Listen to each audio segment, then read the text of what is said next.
Okay, let me get this started here.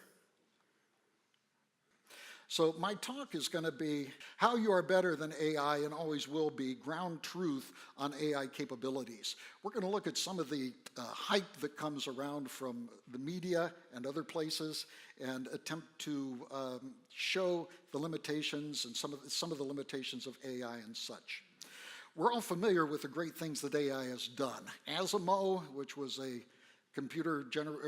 robot generated by Honda, kind of freaked us all out. 20 years ago, Garry Kasparov, the world champion in chess, was beat by Deep Blue, an IBM computer. And then even a while back in Jeopardy, we had a computer which was IBM Watson. Beat two other people in the area of Jeopardy, and then most recently an astonished computer achievement, which has been kind of the holy grail of games for a long time, actually beating the world champion in the area of Go. And even that is really taken off, and a lot of interesting things happening there. There is a fear of AI, which can be traced to something called the Frankenstein complex. The Frankenstein complex was dubbed by Isaac Asimov as the fear of mechanical men. That's what he was doing back when he was doing things. So what causes the Frankenstein complex? What is the fear of these things which are attempting to be human? One is the so-called uncanny valley hypothesis, and anything with almost human attributes will stir eerie and sometimes funny feelings in viewers. Let me show you what I mean. We are born pre-wired to recognize faces. Little babies want to recognize their mother's faces. So therefore we see faces everywhere, and it's kind of the part of the uncanny valley hypothesis. Let me show you some that, okay, you see we see here a happy grader. This poor cup has a straw poked through its eye. This is a microwave oven turned on its side. And you can see it's a very happy microwave oven. And here down at the bottom, we have a poor sink that has lost its handles, its faucet handles. And these are funny, but then there's the eerie ones that we see, and I'm going to show you a couple of eerie ones. One of them is this coffee where there's been a cloud, and oh my gosh, that really looks spooky. He's going to eat up your spoon. And I love this one on the right. You don't see it, but look at the reflection in the, look at the reflection. I'm going to get my pointer here. Look at the reflection right here. Okay, does that give you a spooky? See, that's part of the Frankenstein effect. So it's kind of interesting. So it's no wonder when we see something like a robot attempting to emulate humanity, it's something which is close to humanity. We have an innate fear of that sort of thing too. So that's the Frankenstein effect. Now, this is not helped.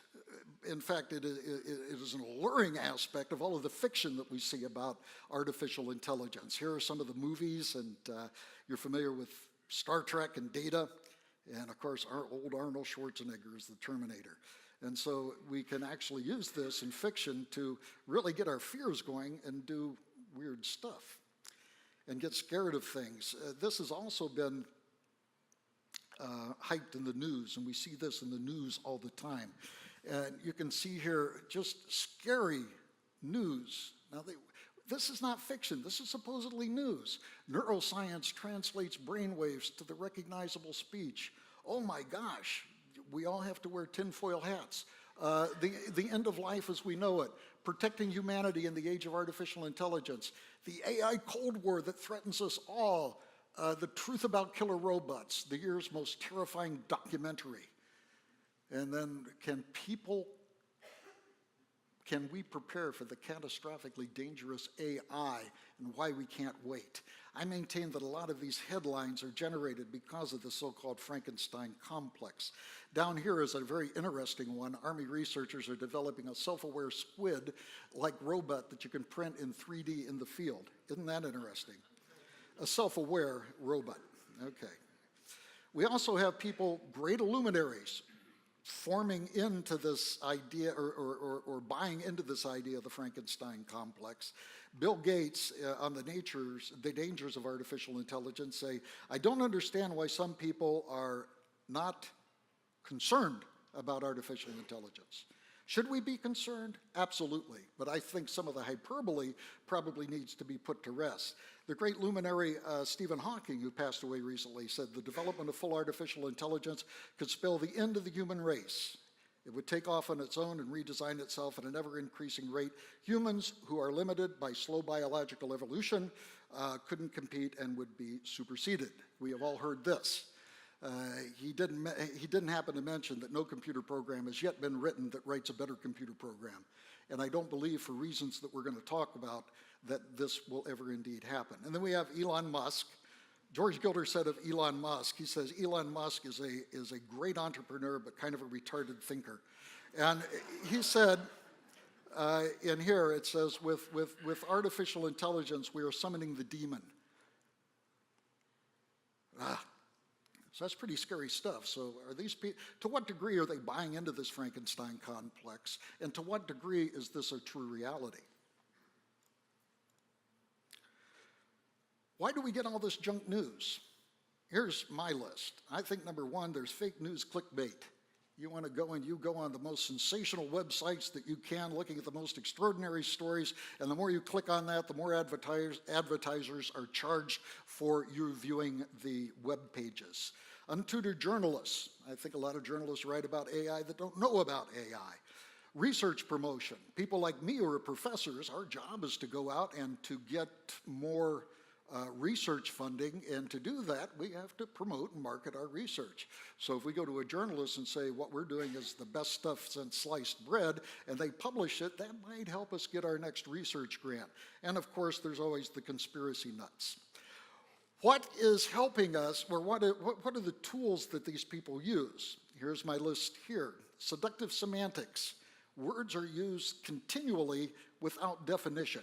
You remember the squid? It said it was self-aware. What did they, are you self-aware? I think I'm probably self-aware. What about your car? When I put my car in reverse and it gets close to an object, it goes beep, beep, beep. It's aware of its environment, right? Is my car self-aware?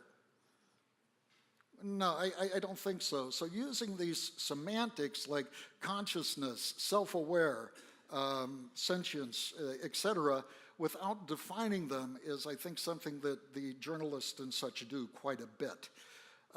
Seductive optics. We see robots all the time embedded with artificial intelligence.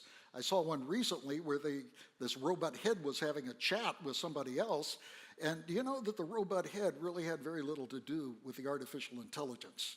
The packaging was less important than the artificial intelligence. So why do they put the packaging there with the artificial head talking?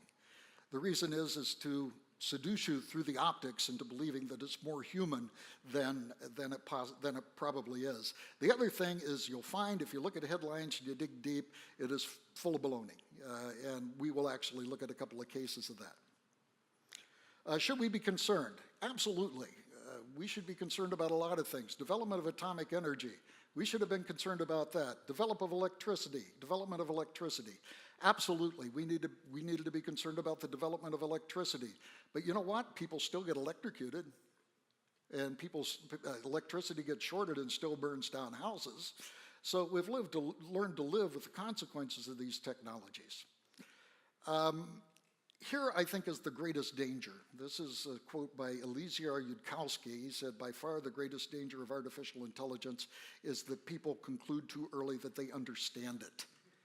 And I think that this is indeed true in a lot of the articles that we read and a lot of the discussions that we have, that we really haven't talked about what artificial intelligence is. We haven't gone through the definitions. So what do people do? What does a football team do if they lose a bunch of games? They go back to what? Fundamentals. It's on the bottom of the slide there. So I think before understanding what artificial intelligence is, as engineers and as computer scientists, we need to go back and actually define what artificial intelligence is. All artificial intelligence is performed by computers, and computers are relegated to performing algorithms. An algorithm is nothing more than a recipe. And you can see in my definition here, it's a set of rules to be followed in problem-solving operations. Here is one example of a recipe. It's on the back of your shampoo bottle. It says you wet hair, you apply shampoo, you lather, you rinse, and then you repeat. That's an algorithm. It's a step-by-step procedure. Anybody know the joke here? The joke is what? You never stop. Yeah, it didn't say repeat once, it said repeat. So if a robot was doing this, it would be washing its hair forever. It should say at the bottom, repeat once. So this is another thing about algorithms in general. They're very brittle. Many times a computer will do not what you want it to do, but it will do what you tell it to do. Here's another example, baking a vanilla cake. We first of all have the input into the algorithm, which is all of the elements of the recipe, everything we need, and then we have over here a step-by-step procedure. This is a simple example of an algorithm. An algorithm is indeed nothing more than a recipe.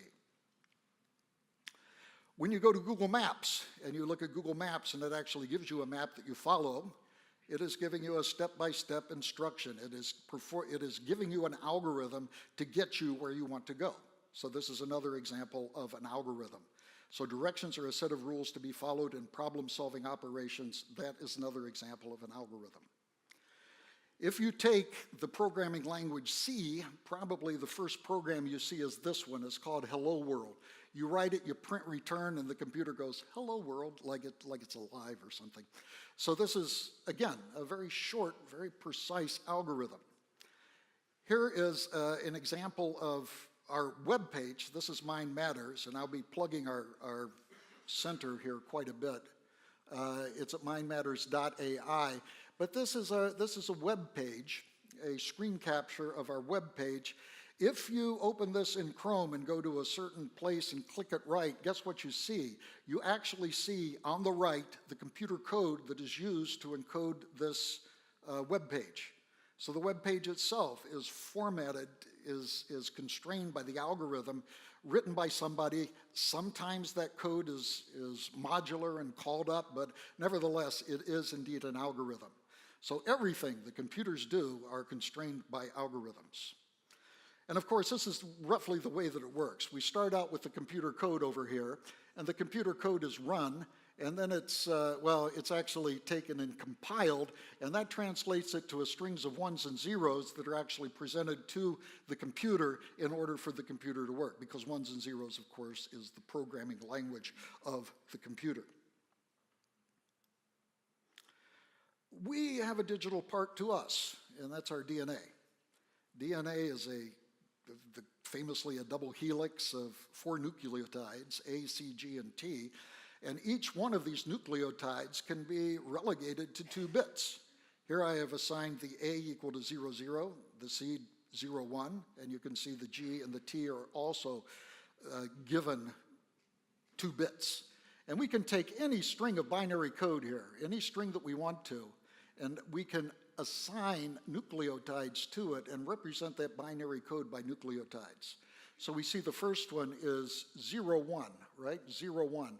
Well, 0, 1 is a C, so therefore 0, 1 can be replaced by a C. The next one is 0, 0. Well, 0, 0, that's an A, so we would put A for the next 2 bits. And we can continue, and actually with these DNA nucleotides, we could actually represent any binary string that ever existed.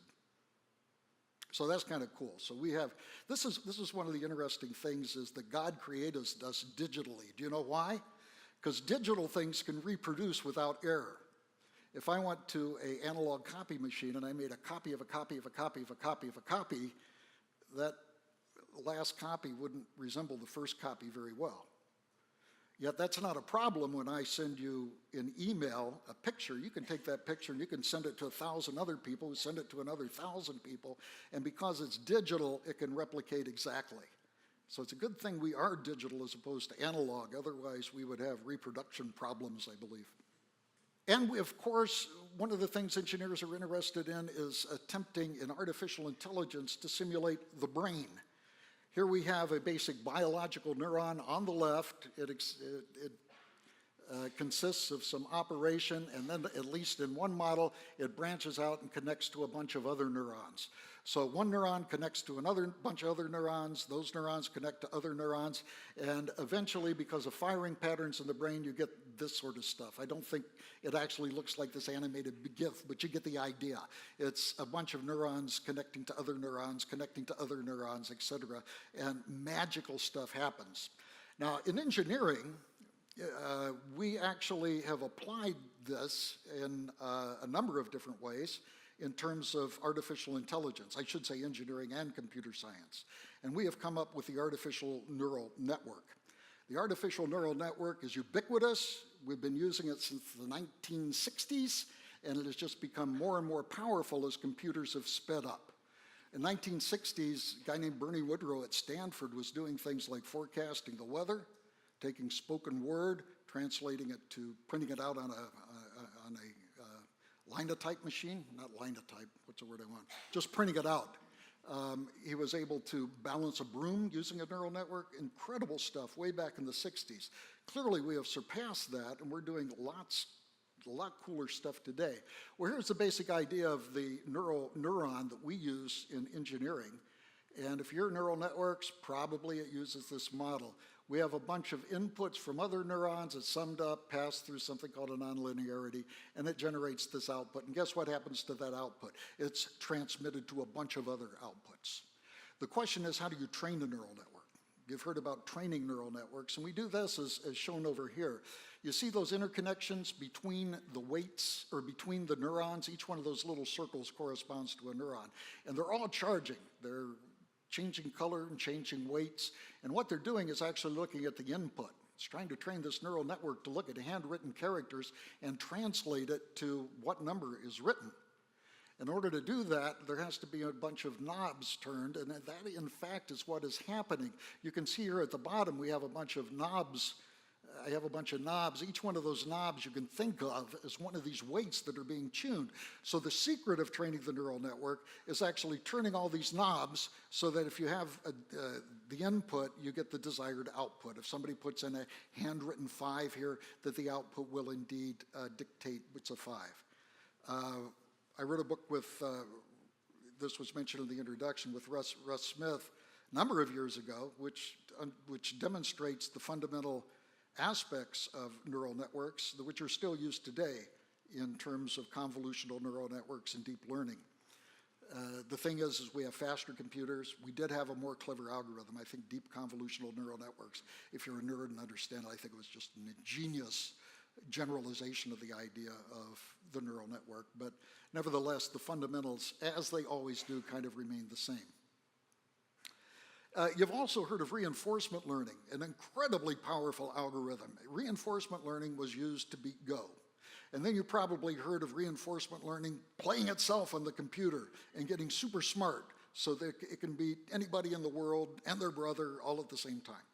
Well, the company that did this, which was DeepMind, actually did something which I think is astonishing. They took old Atari video games and they trained the old Atari video games so that just given screen pictures, so just doing video capture, they were able to train the reinforcement learning to win this game, which is referred to as, anybody know? Space Invaders. Right? You remember, some of us old enough to remember that. So just from the pixels, well, isn't that very creative in order for the neural network to do that, or reinforcement learning to do that? Well, I don't think so, and I'll tell you the reason why I don't think so right now. The reason is that the field that they're learning from, exactly the same in board games, is static. It doesn't change. So they can look at the same thing over and over and over and over and over and over and over again, and they're able to look at this unchanging sort of game.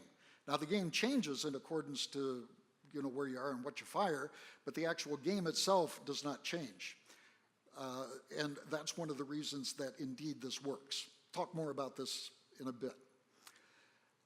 Now, all of these are examples of algorithmic things. Are there things which are non-algorithmic, things computers can't do? Computers and AI are restricted to do artificial intelligence which is required to be performed by algorithms. And if you are a computer science major, you learn about the so-called Turing halting oracle. And here's the question. You have any computer program, and you're going to ask, will this computer program run forever, or will it stop? If you have a computer program, it'll either run forever or stop sometime, correct? Can you tell that? Well, you can't just let it run, because if it runs forever, you'll never know, because it might stop after you stop watching it, right? It might run for 1,000,000 years. You say it doesn't stop, and then 1,000,000 years and 1 minute later, it might stop. So you can't let the thing run. You have to actually have a way to go in and analyze the program. So the question is can you write a computer program referred to as a Turing halting oracle that when you're fed any computer program, this Turing halting oracle will look at the program and say, does that program will halt or that program will run forever? This is provably, Alan Turing showed this back, I believe, in the 30s. That this was non-algorithmic. You cannot write a computer program to perform the Turing halting problem. So we know that there are things in this world that are non-algorithmic, therefore non-computable. There are other things, I mentioned them here if you're kind of nerdy like me, Rice's theorem, Kolmogorov complexity. They're actually things that we can show are unknowable in terms of the realm of computers. So that's pretty cool. There exist things which are non-algorithmic. I was reading a book, this is going to impress you. I was reading a book on Solomonoff induction. Does that impress you? And the author of it, Alex Altar, said that even the scientific method is not algorithmic. You look at the scientific method, whose steps are listed here, and you say, that's an algorithm, that's a step-by-step procedure. But there is one aspect here, is forming a hypothesis that explains the observation. That involves creativity. One of the things I will argue tonight in my few minutes left is that computers are not able to be creative. Here are some things which I believe are non-computable and therefore non-algorithmic human attributes. One is qualia. If you're like me, about 6 months ago, I didn't know what qualia meant. And if you're with me 6 months ago, I explained it just in a second. Understanding, emotion, creativity, sentience, and consciousness are attributes of the human which will never be able to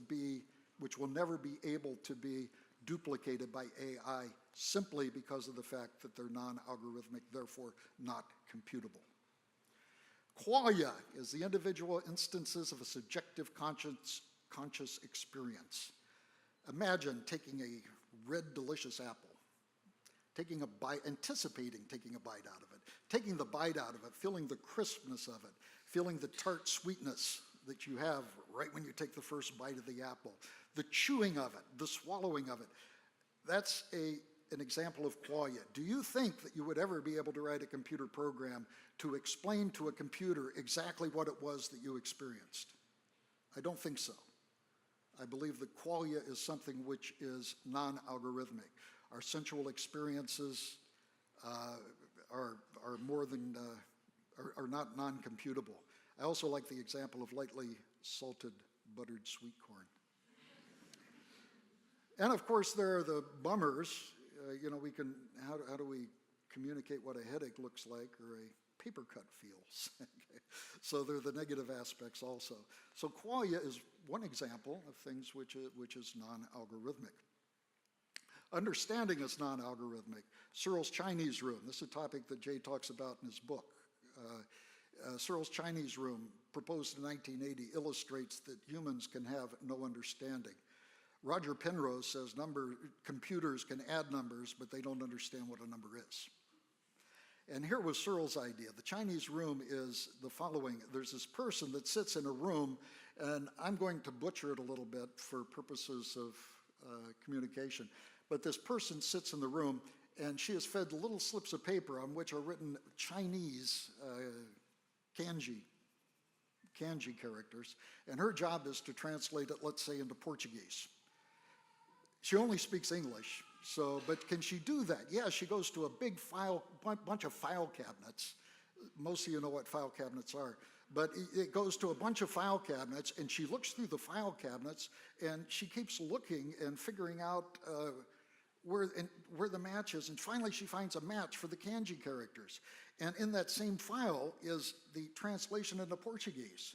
So she writes down the Portuguese answer, she files the original result, she goes back and slips it through the door as the translation of Chinese into Portuguese. So the question that Searles asked is, does the person that did this translation know Chinese or Portuguese? It sure looks like that way from the outside, right? But internally, there is no understanding which goes on inside the computer. Computer understanding is, again, another example of what I would call non-algorithmic, and is something that computers will never do. This is emotions. We talked about deep blue. I have something here on my pad I want to read. And of course, deep blue, being blue, is a male, right? Babies, blue and pink. So if he had a girlfriend, what was his girlfriend be named? Deep pink, right? David Lerner wrote this great article after the deep blue thing. He said, the idea that deep blue has a mind is absurd. How can an object that wants nothing, fears nothing, enjoys nothing, needs nothing, and cares about nothing have a mind? It can win at chess, but not because it wants to. It isn't happy when it wins or sad when it loses. Is it hoping to take deep pink out for a night on the town? It doesn't care about chess or anything else. It plays the game the same reason a calculator adds or a toaster toasts, because a machine is designed for that purpose. So certainly the emotions described by Glentner, who is a Yale computer scientist, he's a really, really smart fella, certainly illustrates that emotions are something which computers will not have, unless, of course, the programmer programs in some emotions. So we can ask ourselves, when are machines creative? Alan Turing, back in 1950, wrote a paper called Computing Machinery and Intelligence, where he made the proposition, I propose to consider the question, can machines think? Are there imaginable digital computers which would do well in the imitation game? Some of you might recognize that phrase. That was the name of Alan Turing's biography, where Alan Turing was played by Benedict Cumberbatch. The name of the movie was called The Imitation Game. And it was motivated by this quote by Turing asking, can computers imitate what a human being does? Unfortunately, Turing didn't recognize the gaming of his problem. Certainly we understand that from Searles' Chinese room that computers will never understand, but it turned out that people that tried to solve the Turing test were resorting to, as Selmer Bringsjord said, Turing's dream is coming only on the strength of clever but shallow trickery. Visions of the Turing test know all too well that they have merely tried to fool those people who interact with their agents into believing that these agents really have minds. 13 years ago, there was a thing that splashed across the news media about some AI called Eugene Gustman, who was this AI that purported to pass the Turing test. He was a 13-year-old Ukrainian AI piece of software, and many people thought he actually passed the Turing test. The Turing test, by the way, is you communicate with this person, and if you can't tell whether they're a human or a computer, you have passed the Turing test if the person on the other side is a computer. Now look at this. These are the obvious cheats on here. What was Eugene Gustman? He was 13 years old. So if you ask him a really hard question he couldn't answer, what could you say? Oh, the guy's only 13 years old, right? What about if his English wasn't really good? Well, he's Ukrainian. Come on, give him a break. English is his second language. So already, just in the background of Eugene Gustman, we see the trickery, and there's more subtle things that happened in the AI that exposed the trickery of Eugene Gustman. Today we have chatbots. I don't know if anybody has had interaction with chatbots. You know right away that they're computers, especially Alexa. I tried to get it to play a recent song. What was it? I wanted to play I'll Do Anything for Love by Meatloaf. And I asked it to do that, and they played this new re-recording of it. And I said, no, I want the original recording. And it played the same thing. It was just frustrating. Alexa was third. One of the big things, and I think this is actually testable, and this is one of the things that we want to do at the Bradley Center, is test the inability of computers to be creative. Let me read you another statement about creativity in computers. This is a question by Patrick Wall of MIT. He's asking about AI, do these machines produce anything really new? When you consider great new ideas produced like men like Newton and Darwin and Galileo, I would leave out Darwin, but Galileo, you'll find initially they had to throw away the old rules that they grew up with. Now machines do what they're told to do. They obey the rules that have been fed to them by man. And we know of no machines at present that have the means of overcoming this limitation. Now this was said by Patrick Wall in 1961. And I actually believe that his quote is applicable today.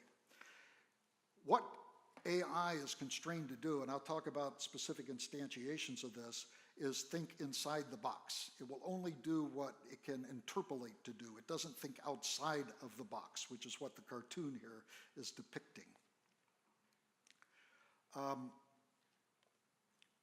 One of the things, for example, is that I actually learned this from reading some of Roger Penrose's great works. He maintains that humans are not, or computers are not creative also.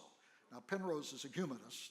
He's not even a deist or a theist, but this is what he indeed proposes. And one of the things he talks to is the creative aspects that are characteristic of humans. Let me go through a few of them with you. Some of you might recognize Johann Carl Friedrich Gauss. You've heard of Gauss's curve, the bell-shaped curve.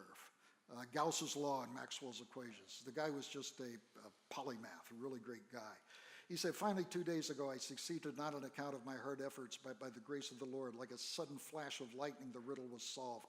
I am unable to say what was the conducting thread that connected what I previously knew with what made my success possible. I would maintain probably everybody in this room has had flashes of creative genius where you have ideas pop into your mind and you don't know where they came from.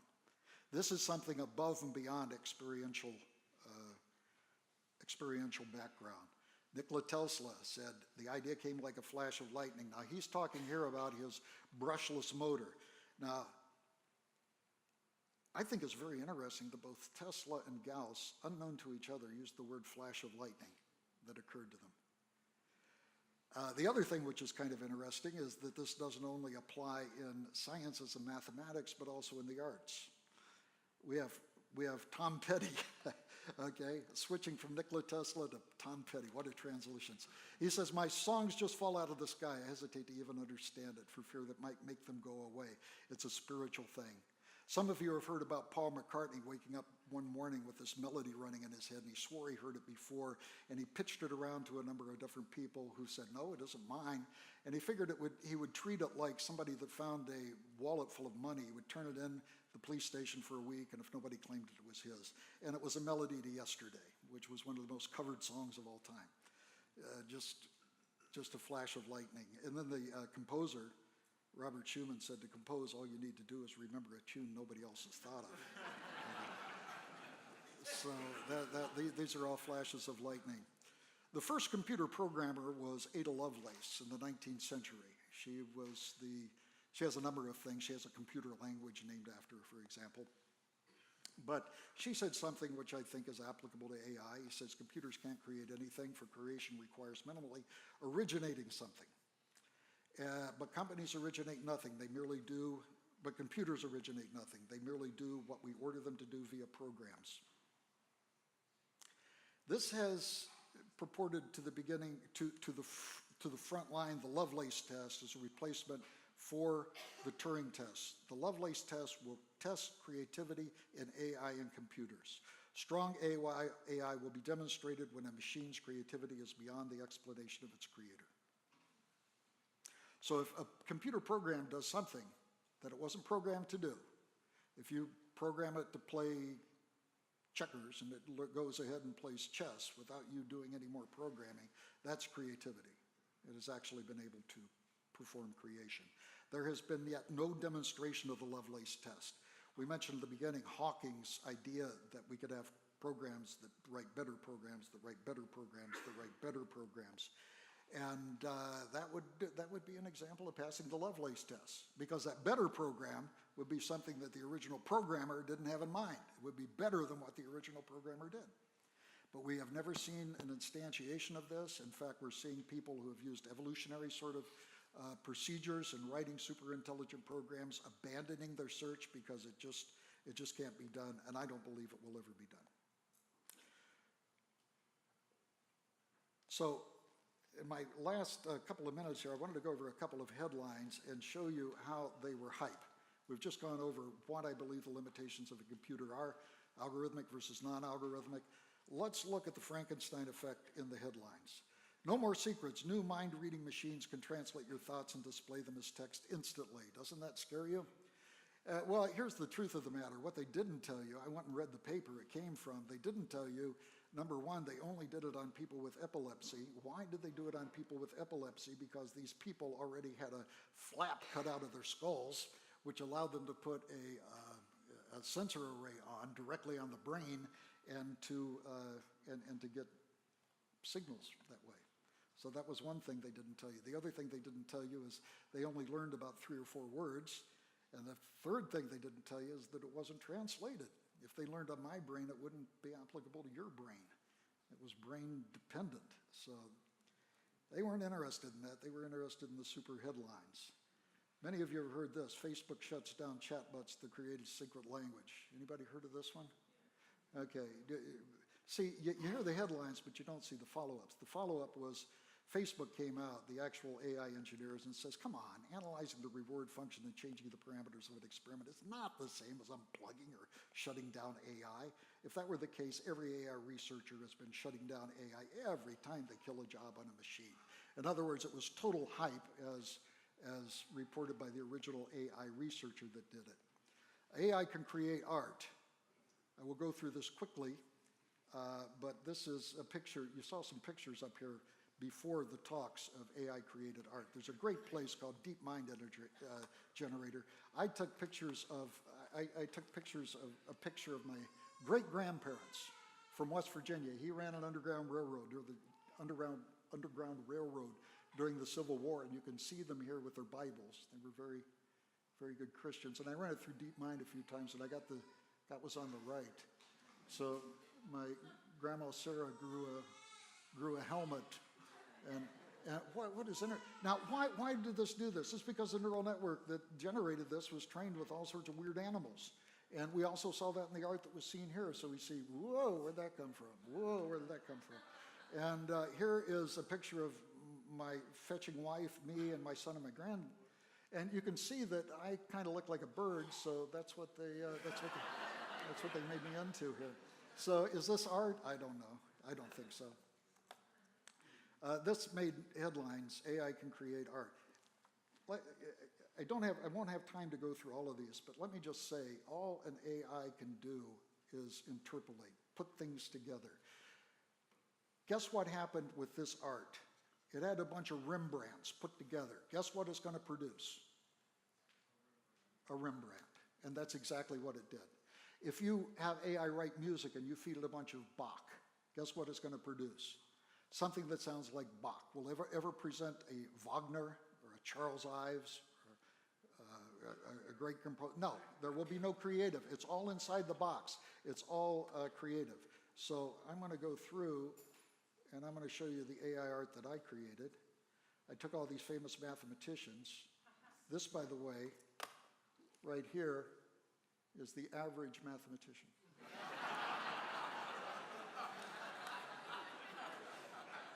I averaged together all of those mathematicians.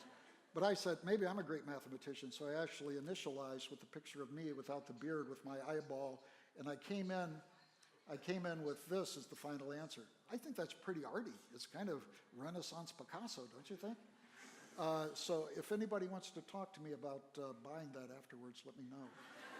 So we have this, and again, it interpolated. We did this back in 1990, for Pete's sakes. I mean, this is nothing which is really new. Now, we didn't demonstrate the brush strokes, which is what these guys did. They had some machines that we weren't able to use. So don't get me wrong. In conclusion, there's lots of great AI out there. In fact, it's so prevalent, we're probably numb to it. And here's some of the examples of how AI has affected our life. Is it dangerous? Do we have to watch out? Absolutely. But we can develop it with care and knowledge and knowing that it will never be superior to us. Okay, AI church, real quick. There's a church developing around AI. Did you know that? They think you can upload yourself into a digital computer and live forever. I'm a Christian since I was a junior in college. I've known that since I was a junior, that we can have immortality, right, as a Christian. They also say super intelligence. You can train a program that can train a program. I've known about intelligence since I was a junior in college. That's a characteristic of God Almighty. There is a Bible. I would call that Ray Kurzweil's The Singularity. There is a prophet, which is, I would say, is Yuval Harari, which I've read a lot since Jay introduced me to him. There's actually an AI church. The AI church is Apostle Paul. Lewandowski founded the AI church, The Way of the Future. He actually wrote an epistle containing the Apostles' Creed for AI to the IRS. And here's what he wrote. The AI church believes in the realization, acceptance, and worship of a Godhead based on artificial intelligence developed through computer hardware and software. So this is the fringe of AI. This is really weird stuff. But it shows you what happens when you let this stuff go unchecked. As I mentioned, I'm a Christian since I was a junior in college. I recognized then that I was sinful. There was the God-shaped vacuum in my heart, as Pascal says, that only Christ could fill. And at that time, I dedicated myself to him and have been following him ever since. Nothing that I have said here is really religious. But I do want to point out that Judeo-Christian ethic is certainly in concert with the things that I'm talking about.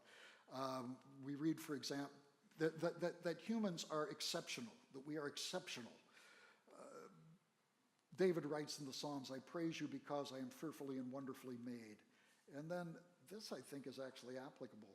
Also, David saying, thou made him man to have dominion over the works of thy hands. Thou hast put all things under his feet. I think that AI is included in that. So as we begin to develop AI, I think that that is a good perspective to work from. So that concludes my talk. Thank you for your attention.